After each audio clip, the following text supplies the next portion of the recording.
Hello, everyone. Good evening. I hope that everybody in the Northeast is starting to bundle up a little bit because winter seems to be here. It's just no denying. I got up this morning and I thought that, I had put on my rubber boots as normally with a naked feet in it. And I went out and I said, this is really cold. It's really starting to come in with a bang. I don't know about you guys, but I mean, 4 months of winter I can agree with, but 6 months or longer, well, so that brought me to the idea of we should talk about really about what pets need in the wintertime. Um, our pets, they really live the same life that we live. They live indoors, they are with heating and so on. And, they have the same kind of needs. We do give them coats and so on, many of you, but some of you don't. So, what I did is I sat down and I thought, maybe it's a good idea to make like a 12-step program. What we really need for our pets, cats and dogs in particular. Our indoor birds, they are not quite as susceptible because they're in the heat. And, gerbils and guinea pigs and whatever else we have as pets, they are not as susceptible in the wintertime as cats and dogs. So let's talk about one major thing, one point that I really have, because I have some cats. I mean, I have three cats. Two of the cats are continuously seems to be in the house. They do go outside, but they are really pretty much in the house. And then we have one cat who loves to be outside. And it seems like that cat also invites a couple times visitors, so we have a few other cats that come and visit us. And the first point that I really want to make is, in the winter time when we get out of the car, it's nice and cozy and warm in the car. Well, when we come home in the evening and we turn off the car stays warm for quite some time. And some of the cats that are outside cats, they may want to seek that warmth. And they do get into the cars. They do get underneath into the car to find that warmth. Because if it is really bitterly cold outside, well, it's thank God not as quite as cold yet, but then they will seek that warmth. And many, many cats have died by when let's say you forgot something, after an hour or two, you go outside and you start up the car because you go out and to get something or go someplace else and so on. You start up the car, and often a cat has died because the fan would just hit the cat and kill it. So a good idea is in the winter time, if you live outside in a house that does have some cats around that are wild and you may be even feeding, um, to either provide for them some boxes that they can crawl into so that they are not quite as susceptible. We used to have a box outside, and I would put in the winter time, I would put a heating pad in there, on a low temperature, very low, so it doesn't take a lot of electricity. But I would put that heating pad in there, and so I would have always a cat in there. I mean, either our own or somebody else's or a stray cat. If you feed them, you take a little ownership, and I think that would be a good idea. And if you don't do that, if you don't want to have bang on the hood of the car before you go. Just one big bang is enough. And any animal, it could be a possum, it could be even raccoons have been known to do that, that they go and into a car to seek shelter, bang on the hood of the car to let the animal know to get it out. Um, we used to have a very small uh, place in the garage that where the garage door there was a small hole. Well, it seemed like every winter we had visitors in the garage that seek shelter, and like possums and raccoons and so on.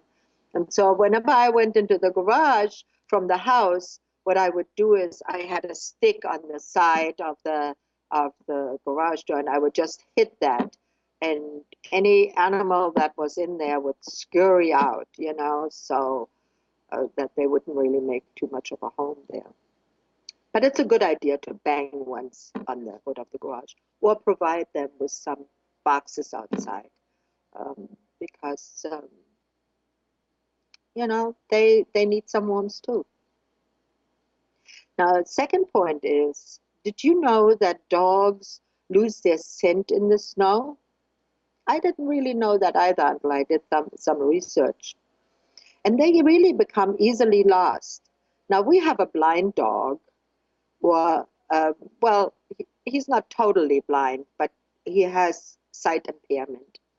So you would, I would be sure that I always, when I do let the dog out in the snow, that I make sure that I follow him or I have him on the leash. So in the winter time, if you have a dog, any dog, they lose their smell. So if you like, for instance, have a bigger dog, like a hunting dog, or a dog that likes to roam a little, be sure that you provide, uh, on the property some things that they can seek out to find the scent. Could be an old piece of clothing of yours that you just shake out from the snow, put on top of the snow. Um, uh, could be an old shoe, that you can put there. You just have to shake off the snow so that it doesn't get buried in the snow.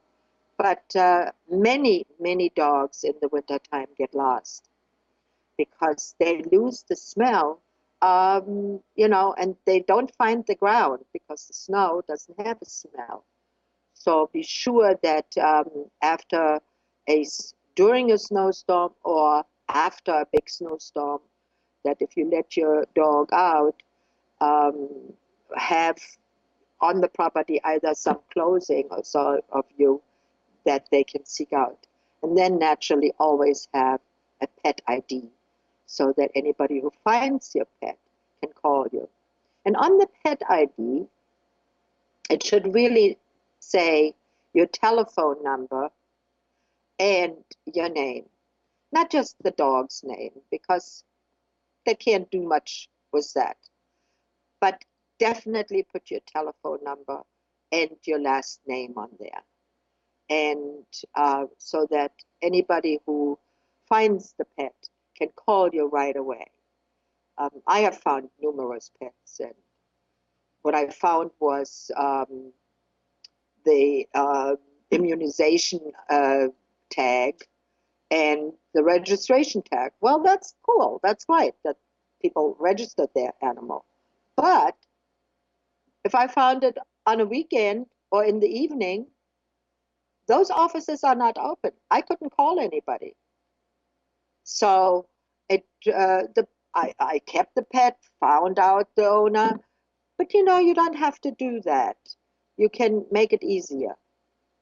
Put your telephone number and your name on it. The third point is yes. Gisela, you're not a believer in the chip. Well, you know what? The ship is a great idea. However, I don't have a ship reader. And if I find like late in the evening, you find those pets on the most inopportune moment, Yeah. always on weekends or late in the evening. They all of a sudden, they see the light was on, they come to the back door or to the front door, and there's the pet. Now, if it is Monday morning at 10 o'clock, that's great. You just call the vet in your area and say, I have, but you don't have a ship reader. That's a good point. So what good is it? Yeah. That is only good if you can take it to the vet. And if that vet doesn't have the ship reader that this chip was made for, then you're out of luck too. So I don't have my pet's ship now. Okay. On top of it is with the ships, there is some danger with that. They have found that it has been tumor causing, and it has been cancer causing. And I think they are, even though they are still quite frequent, and many of the humane societies, they do ship the animals. Now, I'm not convinced that that is the way to go. I developed a small little USB drive that you could put on the collar of the pet, and that you just put into your computer, and there the pet was all the information about the pet, and it said, please return me to my owner. It didn't go over too well. People were not too happy of buying that. I don't know why, but we didn't sell a lot, so I didn't continue with it. But my pets all have it. So, and it says on there, please get me home, and it's a little heart and a little bone, and yeah, well, and if they fall off because you don't maintain the attachment to it, well, then you're out of luck too. Yeah. It all takes a little diligence, It all takes a Yeah. little. And But yeah, we have a question. yes. What temperatures can dogs tolerate? Oh, that depends on the dog. Certainly, anything at freezing point, the pet needs to have shelter, to be out of the elements, out of the wind. Wind, rain are the worst things for any pet, even for horses. Um, Even though I'm a big proponent for horses are outdoor animals, they should not be housed in shelter, but they should have shelter, that they can go into a shelter out of the wind, the rain, and be in so that they don't freeze. If a pet's hair gets wet and it is outside in the rain, in the elements, it can potentially die. And we don't want that. So it depends. If it's a small, tiny dog, not very much. It doesn't have to be very cold. If it's cold for you, it's cold for the pet. So I do not advocate keeping outdoor dogs, even if it's a Newfoundland. I do not believe. Now, if it is necessary to keep an outdoor dog because of some, but then they have to have adequate shelter. They have to have a real dog house that's substantial and big enough for them. It has to have inside straw that has been frequently changed, or other, newspaper clippings. The shredded is very good too, provides some warmth and shelter. But it has to be, even my chickens are housed, I mean, now if it's cold for you, it's cold for the pet. Okay. Okay.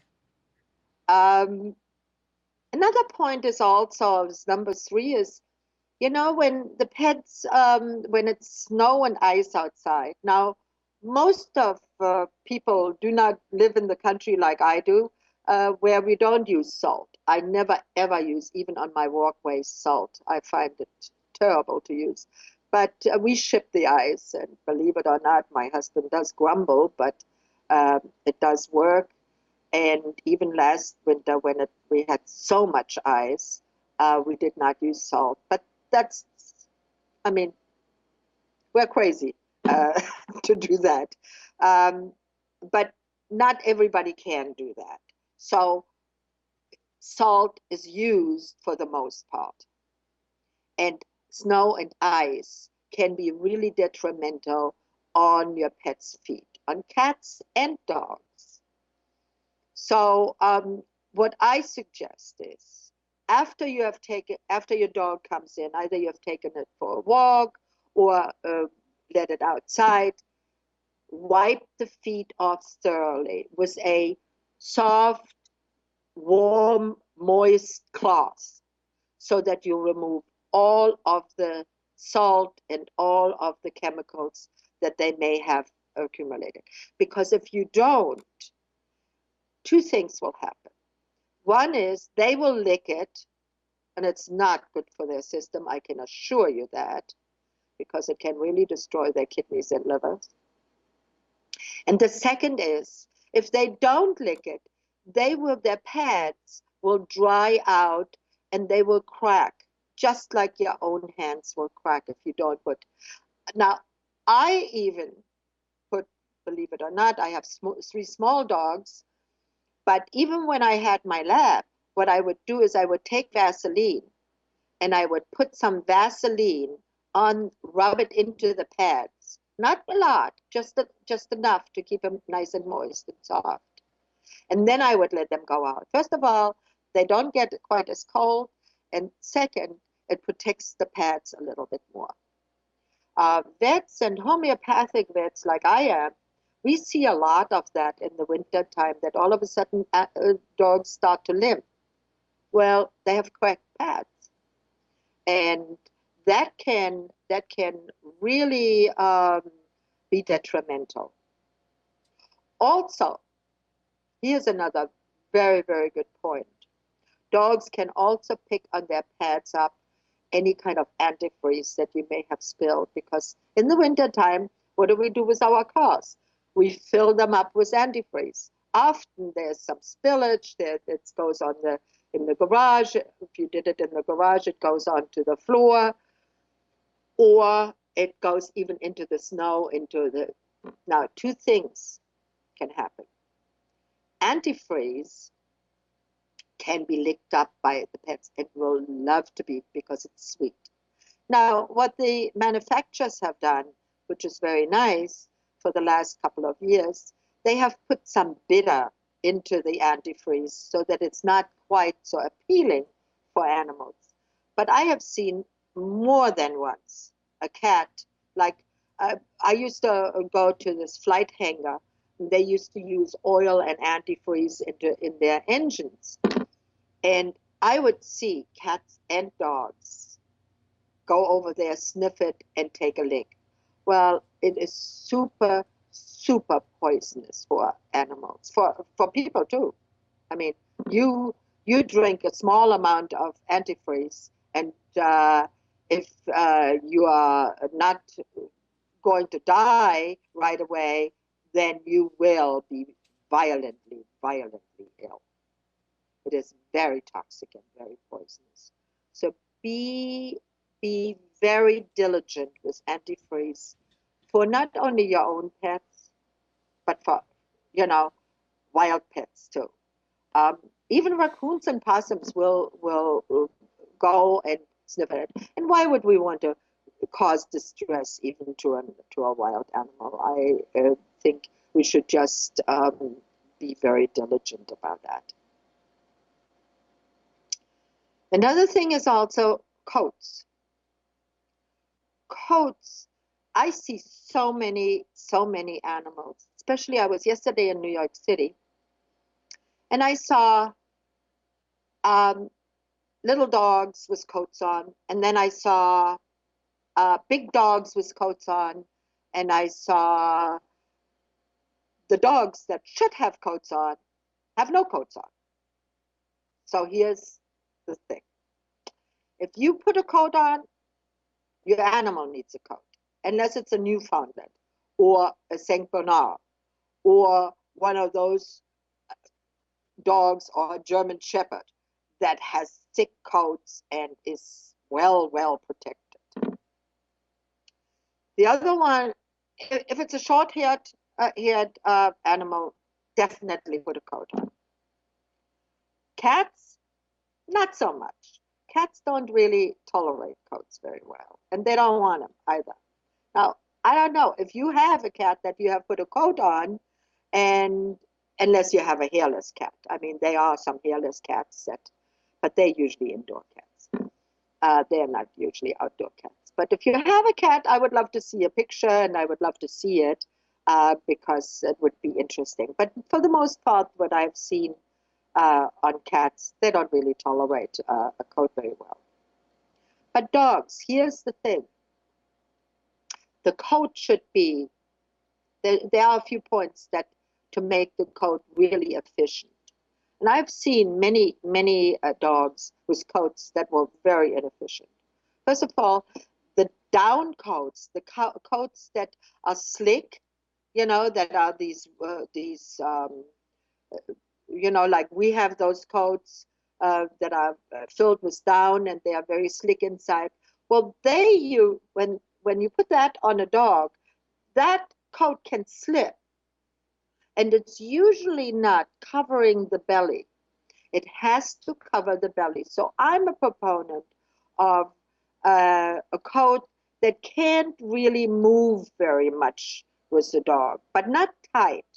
There has to be some ebb and flow of warmth.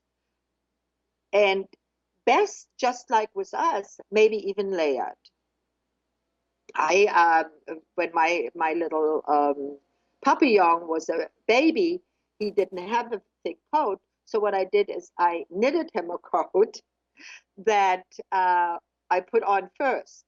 And then I put like a little rain type of coat over that, so that if we were out in the rain, he was not getting soaked.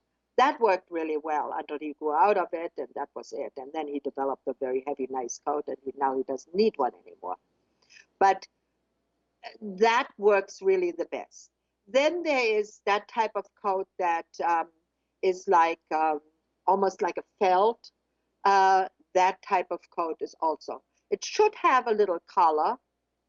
It should be covering the entire belly, unless it's a male, and then naturally only up to where they would wear it. But it definitely has to cover the belly. Going down the legs is often not very necessary. And booties on a dog, well, I don't know if they can keep them on, and if they don't just tear at them. I couldn't put booties onto my puppies. They wouldn't. They probably would think I'm nuts. But but anyway, I mean, if you can put booties on your dog, great, wonderful. They probably, if you do it early enough when they're young, they probably appreciate it. But a coat should definitely be so that it on the outside of the coat that it is somewhat weatherproof, but on the inside that it cannot slip. Okay, so definitely, and there should be Velcro latches. Okay, these other fasteners that you click in are not quite as good as the ones just the Velcro, because those you can adjust easily and it can usually grow even with the dog. But a small little collar is also a very good idea. Okay. A turtleneck is good, and they do sell these little knitted turtlenecks. And if you bathe your dog in the wintertime, be sure that it is very well dried. I mean, we don't go out, take a shower, and then go out in right afterwards into the cold, especially when it's really freezing. So the same kind of things that apply to you usually apply to our pets. Another point I really do want to make is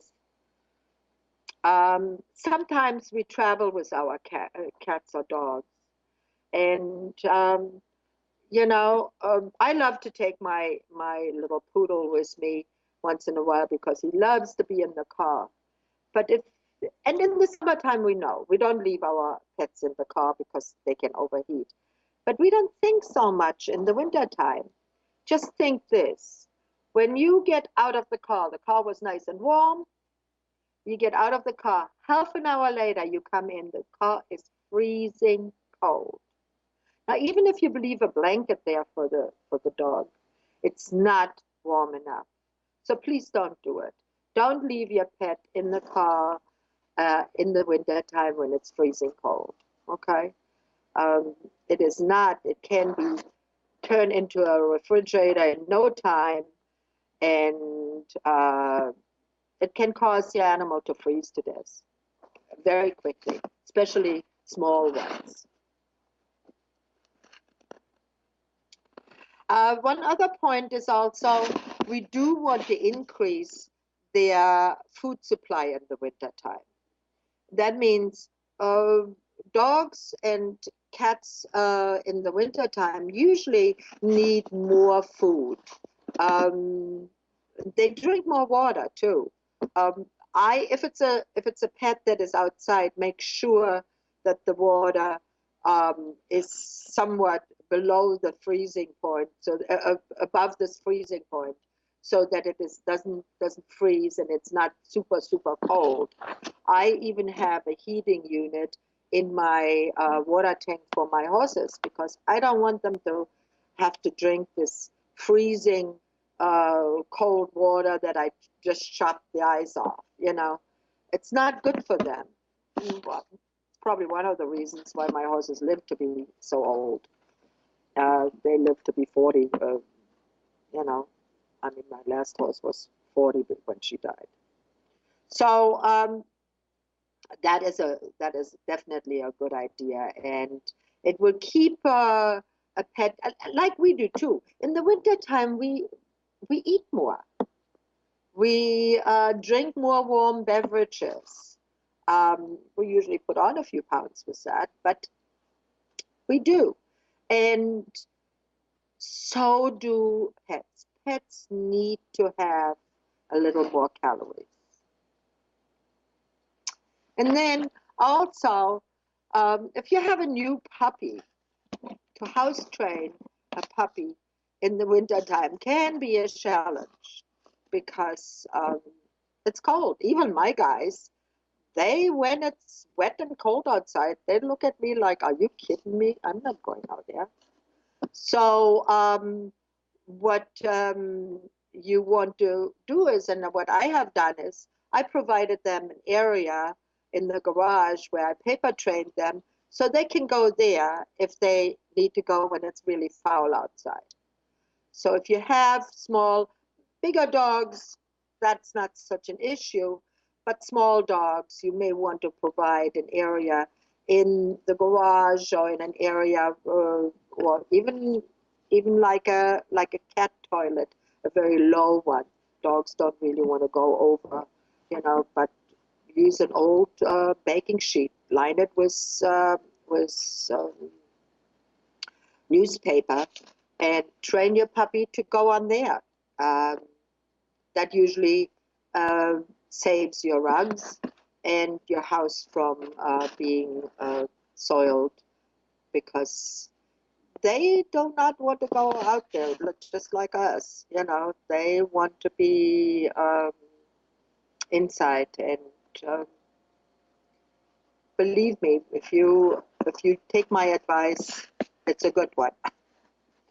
Um, Also, when you have older pets, provide them with cozy areas where they can, most of our pets hang out on our couch or on our bed or so on. But each one of my pets also has a cat or dog bed. I have several pet beds around the house. And for my older dog, in the wintertime, I do put a heating pad under the on the floor of the of my living room, and then I put the bed on top of it, so they don't really lie on the heating pad. But then I put maybe another blanket on there, so it is just barely warm, and I put it on the lowest. And let me tell you, they Gisela, love it, Gisela, especially. Yes. something is touching the microphone, and we can hear noise. Oh, okay. Oh, it Paper, was my paper. paper, or something. My paper. Yeah. Yes, Okay. I Keep going. apologize. Keep going. I apologize. Okay, so cozy bed is a good idea. And number 10 is really one that I'm really quite also quite often I'm thinking, I mean, why would people do that? Cats that are outside, cats that are outside. Um, we always think, oh, well, I can let my cat outside. She has fangs and she has claws and she can defend herself. Well, not so much. In the wintertime, coyotes and bears, especially around this time of the year, they go into a feeding frenzy and they will hunt down anything that moves. So be sure that at night your cats that you have as pets and are half outside and half indoors are coming inside, okay? Or at least have a way of getting inside and getting away from a coyote or a bear or, I mean, even hawks. And we have eagles here and hawks, chicken hawks and so on. They're quite large. They will get a cat, and so be sure that you provide that for your cat, because most of the time cats will tree if they to get away, and they will run up a tree, and if it's freezing weather they will then hang out there until that animal, whatever it is, like a coyote or a wild dog or whatever, has disappeared. And that could be hours. Well, by that time, that cat is so tired and so cold that it cannot come down off the tree anymore. So many, many cats have died this way. Pets, not wild cats, pets. So be aware of that if you are a cat owner, okay? And look for your cats up on the trees too. If you have a cat that is outdoors. And last but not least, a word about severe weather. Last year we had a couple of violent, violent storms here in the Northeast. And if you live somewhere else where you don't have the snow and ice, but you may have water, we've had a lot of floods, and we had a lot of there are other areas in our world that goes through earthquakes. Well, if you have wild storms, um, if you have that, animals will not be able to fend for themselves. If you have to be evacuated, you have to take your pets with you. The Humane Society and the ASPCA every year has thousands of animals that were abandoned because people would seek shelter either in hotels or with friends or whatever, and oh, I can't take my pets with me. Well, we took that responsibility on, and we have that responsibility. You wouldn't leave your children behind, so don't leave your animals behind, and make provisions before the calamity arises, like you make provisions that you have a generator with a power outage. If there's a power outage and you don't have any heat in your house, and you say, well, I'm going to go to my friends over the weekend, and it is 30 below in your house, which could be, well, then your pet will freeze to death. And that is just somehow not right. Now, I know any of you who are listening is never going to do that. However, do tell your friends and do make provisions beforehand. And with that, I'm going to leave you for tonight. Next week, we're going to have a groomer here, a dear friend of mine, and she's going to tell us all about what we should and what we shouldn't do with grooming and what we should be looking for. She was supposed to be here today, but she had a leg injury, and so she couldn't travel. But hopefully she will be better by next week, and um, we will enjoy having her here. So thank you very much for listening, and I will hopefully talk to you next week, and stay healthy and happy, and keep your pets healthy and happy. And if you like to hear something that I didn't touch this time, please let me know. I'm here to help. I am a diploma homeopath for veterinary and humans. And my website is mylife-mywill.net. Hope to talk to all of you and hope to hear from you. Bye for now. Stay well.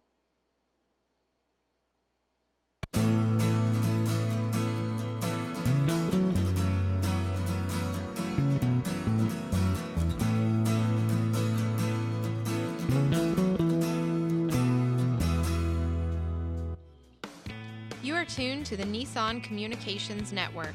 Our weekly lineup of call-in programs includes Computers 2K Now with Amnon Nissan, Health In with Debbie Bruck, Breaking Free with Marilyn Shannon, Lessons of Vietnam with NCVVI members, The Tanya Love Show, Your Healthy Pet with Gisela DiCarlo. And if you tuned in too late, you can always watch each program in its entirety or download an MP3 audio file of it at www.nissancommunications.com. Sponsored by Atomus.com, makers of quality video recorders and converters for professionals, CarolinaApparel.com, and DeltaForce.net.